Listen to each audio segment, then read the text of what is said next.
लेकिन मैं लंबी बात नहीं कहूंगा। आज मोहम्मद दुनिया से चले गए, एक मौलवी थे सत्ता सर के, 2 और लोग थे। मैं इसलिए कह रहा हूं कि हम जब भी हमें लगता है कि हमारे इलाके के साथ कोई अन्याय हो रहा है या ये चीज मिलनी चाहिए, हम बिल्कुल नीयत से और मन से लगते हैं कि हमारे लोगों का काम, ये हमारे मन में है। अब मैं आपको थोड़ा दूसरी तरफ ले जाना चाहता हूं।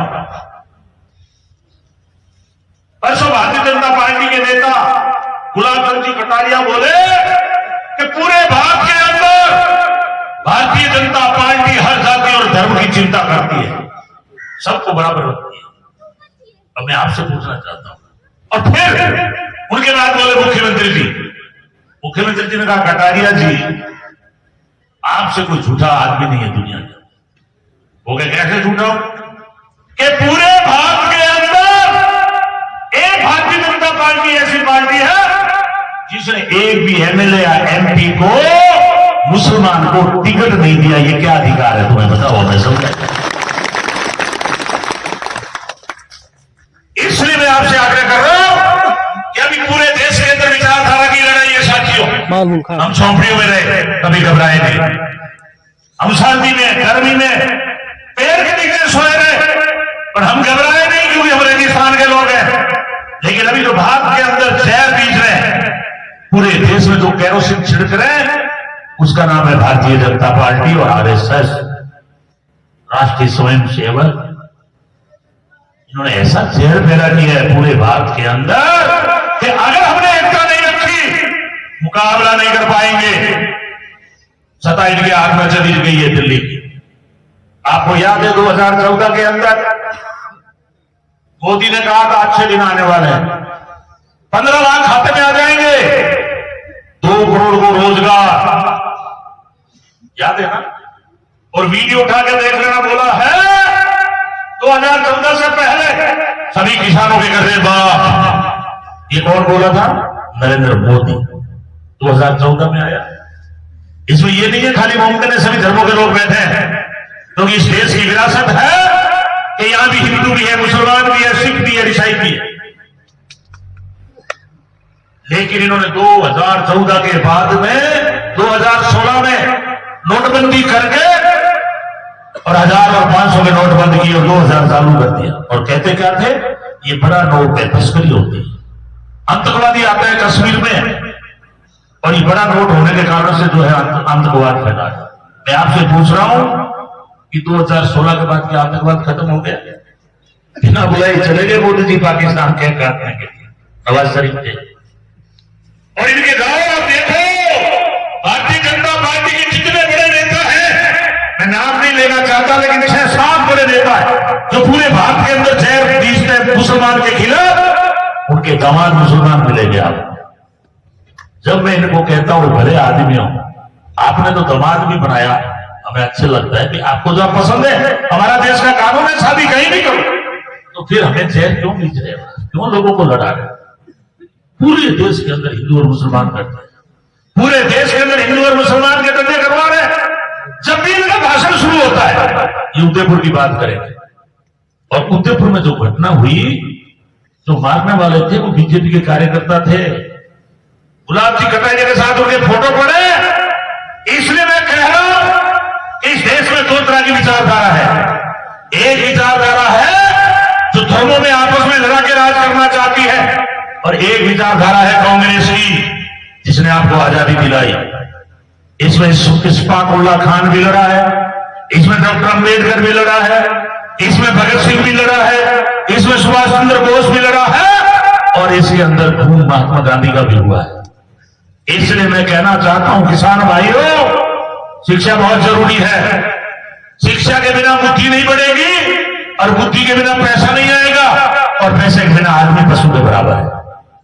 आजादी से पहले हमारे यहां सड़क नहीं थी, हमारे यहां स्कूल नहीं थी, हमारे यहां दरगाह भी नहीं थी, हमारी हालात खराब थे, अंग्रेज लूट के चले गए थे।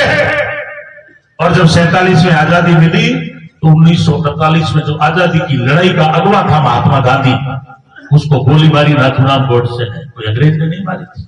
और नाथूराम गोडसे कौन था? इसी आरएसएस का आदमी था जिसके आज नारे लग रहे। आज उसको कहते हैं ये स्वतंत्रता सेनानी था। आपके यहां दंतौर में भी बीज भी हो रहे हैं। इन्होंने देखा होगा कहीं ना कहीं आरएसएस का मतलब ये फोटो लगाते हैं, लगा के कहते हैं भारत माता की जय। ये भारत माता की जय शुरुआत करने वाला पहले कांग्रेस थी। ये नकली लोग हैं। ये हिंदू को भी बाहर बिठा के राजी है। दलित को कहेंगे तुम मंदिर में मत घुसो, दलित को कहेंगे तुम हमारी मटकी में पानी मत पियो, दलित को कहेंगे कि तुम मूछ मत रखो, और जब वोट आएगा उस टाइम कहेंगे तुम हिंदू हो, वोट हमें दे दो, तुम लंबरदार को मत दे देना, वोट हमें दे दो। अन्यथा जाट अलग, विष्णु अलग, अलग अलग हमारी जातियां हैं। इसलिए मैं कह रहा हूं विश्व में कहीं जाति नहीं है। ये एक देश ऐसा है जो विभिन्न जातियों में बंटा हुआ है। और वो धर्म कभी भी अच्छा नहीं होता जो नफरत फैलाने का काम करता है, जो ऊंच और नीच मानता है। इसलिए भगत सिंह ने कहा है जो शहीद हुआ, उसने कहा जाति और धर्म ये अपना अपना चलाने का तरीका है। आदमी को इससे ऊपर उठ करके सोचना चाहिए। इसलिए मैं कह रहा हूं किसान भाइयों, मेरे को 30 साल हो गए। 2 बार मुझे नोखा में भी हारना पड़ा, तीसरी बार जीता रिकॉर्ड वोटों से। जिले में उस टाइम बहुत बड़ी जीत थी, और वो का वो चक्कर यहां पड़ गया, क्योंकि थोड़े बहुत अपने वाले वोटों को लोग सरका लेते हैं, क्योंकि अपना 8 महीने रिकमेंड दिए थे। अपने वाले लोगों ने एक सीएसआर में मीटिंग की, वो गड़बड़ हो गई, 600 वोटों से हार गए। दोबारा आए तो अपने कुछ लोग नाराज हो गए, बैठे कांग्रेस में थे, वोट बीजेपी को दे गए, अपने 57,000 ले गए, फिर भी अपन हार गए। लेकिन तीसरी बार आप लोग बिल्कुल तन मन से लगे, धन से लगे, और अपन 31,000 से जीते थे। और उस वक्त मैंने घोषणा की थी कि आपने मुझे रिकॉर्ड वोटों से जिताया है, मैं रिकॉर्ड तोड़ विकास के काम करूंगा। और मैं ऊपर वाले से डर के बोलता हूं, आज मेरी भगवान ने सुनी, आपके सामने हो कि ये जो लिस्टें आ रही है, चाहे उप स्वास्थ्य केंद्र, चाहे सड़कें, चाहे हॉस्पिटल, चाहे जितने भी विकास के काम है, ये आपके वोट की ताकत से, जो मुझे ताकत थी, उस ताकत के कारण से आया। इसलिए मैं दंतों से मेरा लगाव आज से नहीं है। हमारे बाप दादाओं का आपसे क्या प्रेम था, कितने हम साथ में रहे, वो मुझे बताने की जरूरत नहीं है। चाहे वो खरबली सियासर हो, चाहे रसूल सर डबेर हो, चाहे दंतौर हो, चाहे डेली तलाई हो, हम जितने भी धर्म और जाति के लोग हैं, आपस में सब मिलके रहे। एक राजपूत की दाढ़ी है, दूसरी मुसलमान की है, तीसरी केकवाल की है, चौथी जाट की है, और सबको मिलकर रहना पड़ेगा। इसलिए मैं कह रहा हूं कि अभी जो वातावरण पूरे देश में 2014 के बाद जो बना है, आपको बहुत सावधान होने की जरूरत है। हो सकता है कि कहीं पट्टा कमजोर पड़ जाए, हो सकता है कोई सड़क नहीं बनेगी, हो सकता है किसी गांव में टंकी नहीं बनेगी, लेकिन अगर हम एकता नहीं रखेंगे तो ये भारतीय जनता पार्टी और आरएसएस के लोग इस देश को तोड़ने में लगे हुए हैं, इस देश को तोड़ने में लगे हुए हैं। इस बात की तरफ ध्यान देना पड़ेगा। इसलिए मैंने कहा कि हम झोपड़ी में बैठे रह डरे नहीं, हम धूप में बैठे रह डरे नहीं, लेकिन ये जो देश को तोड़ने वाली ताकतें हैं, इस ताकतों से अगर बचना है आपको सब एक रहना पड़ेगा। इसलिए हम हमारी मीटिंग का दायरा मदरसे की लड़ाई तो लड़ेंगे हम लोग, सरकार हमारी है, और मुझे भरोसा है कि मेरे दादा जैसी लड़ाई में भी जीत हासिल की थी, मैं उस टाइम कुछ भी नहीं था, तो आप तो आज आपकी दया से, आशीर्वाद से मैं कैबिनेट मंत्री हूं। इसलिए मैं आपका भाई हूं, आपसे मेरा मन मिलता है, चाहे मैं जयपुर में रहूं, चाहे दिल्ली में रहूं, लेकिन असली जब मैं दंतौर और मेरे क्षेत्र में घूमता हूं और मेरे लोगों से मिलता हूं, तो उस टाइम मेरा एक खून बढ़ता है कि मैं मेरे भाइयों में,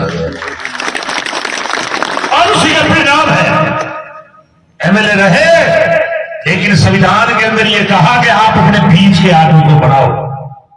बीच का आदमी होगा तो उसको पीड़ा होगी। आज मुझे अच्छा लगता है गणेशवाड़ी से शरीफ जी आते हैं कि 10वीं की स्कूल दो, बहुत जगह से लोग आते हैं, कोई कहते हैं हमें मिडिल स्कूल दो, कोई कहते हैं प्राइमरी दो। अपने पास ताकत होगी तो देंगे। हमें पता है हमें अंतकाल भी चढ़ाने, हमें जमीनें भी देखनी है, हमें रोडें भी देखनी है, हमें स्वास्थ्य भी देखना है, लेकिन एक देखो कि 3 बार आपने अर्जुन राम को भेज दिया, या कभी आके रूबरू बात भी की क्या? मोदी जी पूरे देश में जेल बांध रहे हैं, अमित शाह जी लोगों को जेलों में डाल रहे हैं। जो भी भारतीय जनता पार्टी के खिलाफ आवाज उठाता है, या तो उसको कहेंगे ये देशद्रोही है, या कहेंगे ये आतंकवादी है, या कहेंगे ये पाकिस्तानी है। अभी देखा आपने, जब 3 कृषि कानून लाए थे, ये तो अच्छा हुआ लागू नहीं हुए, नहीं तो अपनी हालत खराब हो जाती। तो किसानों ने दिल्ली को घेर लिया, उनके आगे बड़ी बड़ी बाड़ें कांटे लगा दिए, जैसे कोई हिंदुस्तान और पाकिस्तान ने बीच में तार लगाई, उस तरह से तारें लगा दी कि किसान दिल्ली में नहीं घुस सकते। 700 किसान शहीद हुए, 700 किसान, उसमें पंजाब और उत्तर प्रदेश आगे रहा। हम भी 1500 आदमी गए थे हमारे बॉर्डर पर, दिल्ली में घुसने नहीं दिया मोदी जी और अमित शाह ने, जैसे कोई हम दुश्मन हो। लेकिन मैं आज उन 700 किसानों को नमन करता हूं कि वो लोगों ने बलिदान दिया, और मोदी को 378 दिन के बाद में टीम में आके बोलना पड़ा कि मेरी गलती होगी, मैं कानून वापस लेता हूं।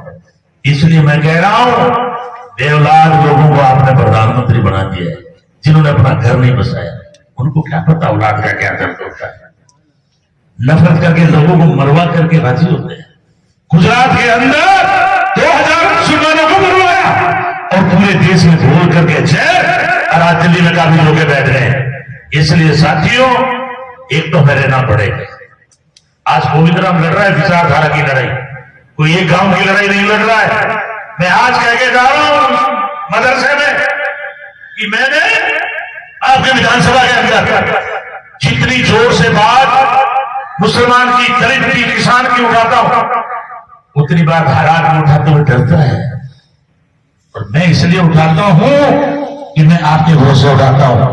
मुझे पता है कि मेरे क्षेत्र में 50,000 वोट मुसलमानों के हैं। अगर कोई हिंदू के नाम पे गड़बड़ करेगा, इन वाला वोट उनको ठीक कर देगा और मैं सीट निकाल लूंगा। मैं आपके वोट के भरोसे लड़ रहा हूं,